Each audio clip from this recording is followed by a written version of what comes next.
السلام علیکم ناظرین، میں غفران بن یعقوب قاسمی۔ ناظرین، مولانا بدرالدین اجمل نے ایودھیا میں رام مندر کی افتتاحی تقریب سے پہلے مسلمانوں کو ایک اہم مشورہ دیا ہے۔ انہوں نے کہا ہے کہ مسلم 20 سے 26 جنوری کے درمیان گھر پر ہی رہیں۔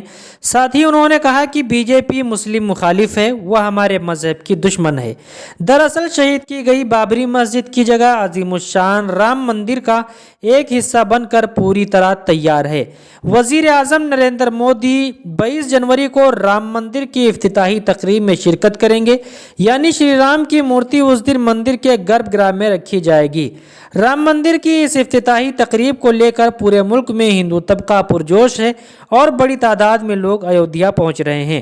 کچھ لوگوں نے اندیشہ ظاہر کیا ہے کہ اس موقع پر ملک کا ماحول خراب کرنے کی کوشش ہو سکتی ہے۔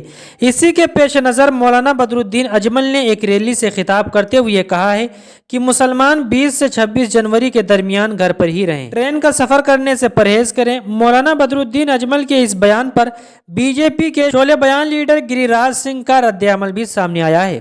انہوں نے کہا ہے کہ بی جے پی مسلمانوں سے نفرت نہیں کرتی، ہم سب کا ساتھ سب کا وکاس کے منتر کو سامنے رکھ کر کام کرتے ہیں۔ گری راج نے مزید کہا کہ ایودھیا اراضی تنازع کیس میں فریق رہے اقبال انصاری کو رام مندر کی افتتاحی تقریب میں مدعو کیا گیا ہے اور وہ آئیں گے، پرارتھنا میں شرکت کریں گے۔